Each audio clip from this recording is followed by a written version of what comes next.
रात लगभग 10:30 बज रहे थे। रोहित अपनी बाइक से पहाड़ी इलाके से होकर शहर लौट रहा था। आसमान में बादल घिर आए थे और हवा में ठंडक बढ़ती जा रही थी। रास्ता बिल्कुल सुनसान था, सिर्फ उसकी बाइक की हेडलाइट ही अंधेरे को चीर रही थी। तभी उसके फोन पर अचानक मैप्स ने चेतावनी दी, आगे भूस्खलन, नया मार्ग अपनाएं।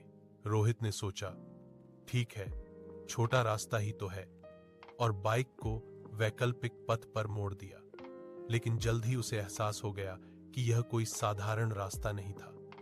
यह रास्ता पहाड़ों के बीच गहरी, सुनसान घाटी से होकर जाता था, जहां आसपास सिर्फ ऊंचे ऊंचे पेड़ और अजीब सी खामोशी थी। कुछ मिनट बाइक चलाने के बाद अचानक बाइक लड़खड़ाई और रुक गई। उसका फ्यूल टैंक लगभग खाली था। रोहित ने झुंझलाते हुए पास देखा, ना घर, ना दुकान, ना कोई इंसान, केवल अंधेरा और ठंडी हवा। फोन में सिग्नल भी नहीं थे। थोड़ी दूरी पर उसे एक टूटा हुआ लकड़ी का पुल और उसके पीछे एक झिलमिलाती रोशनी दिखाई दी। उसे लगा शायद कोई घर हो। वह सावधानी से वहां पहुंचा।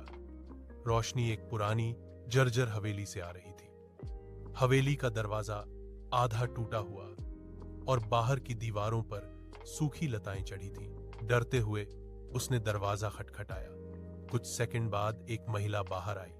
उसके बाल बिखरे हुए थे और चेहरा थका हुआ, पर आवाज बहुत शांत, अंदर आओ बेटा, रात में यह रास्ता सुरक्षित नहीं है। रोहित ने झिझकते हुए अंदर कदम रखा। अंदर का माहौल ठंडा था। दीवारों पर पुराने फटे हुए फोटो लगे थे। हर फोटो में एक ही जगह, वही हवेली, पर अलग अलग लोगों के साथ। हर चेहरे पर डर साफ था। महिला ने कहा, तुम्हें भूख लगी होगी, मैं तुम्हारे लिए सूप लाती हूं। रोहित बैठा ही था कि उसने फर्श पर हल्की खरोंचें देखीं, जैसे किसी को घसीटा गया हो। उसके दिल की धड़कन बढ़ने लगी। तभी उसने पीछे वाले कमरे में किसी के धीमे कदमों की आवाज सुनी। वह उठा और दरवाजे की ओर बढ़ा, लेकिन उसी समय महिला वापस आई, सूप हाथ में। उसकी आंखें पहले जैसी शांत नहीं थीं। उनमें कोई अजीब, खतरनाक चमक थी। रोहित ने झूठ बोला, मैंने अपने दोस्त को लोकेशन भेज दी है, वो आते ही होंगे, मुझे बाहर जाकर देखना है। महिला का चेहरा पल भर को बदल गया। वह कुछ कह पाती, उससे पहले रोहित तेजी से बाहर निकल गया। जैसे ही वह हवेली से दूर भागने लगा, उसे पीछे से भारी कदमों की आवाजें सुनाई देने लगीं, जैसे कोई उसका पीछा कर रहा हो। वह दौड़ता रहा, कच्ची सड़क पर फिसलता हुआ पहाड़ी ढलान तक पहुंच गया। तभी उसे सड़क के किनारे एक जीप की हेडलाइट्स दिखीं, स्थानीय पुलिस की। पुलिस ने रोहित को देखकर तुरंत वाहन रोका।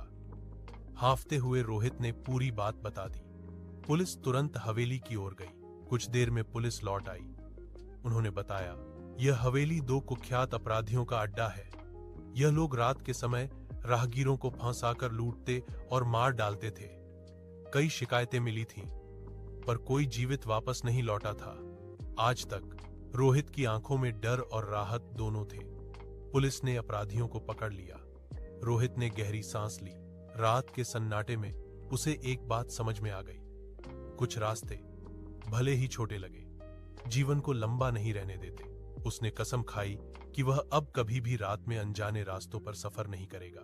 और उस रात की ठंडी हवा आज भी उसे याद दिलाती है कि जीवन एक गलती की कीमत हमेशा माफ नहीं करता।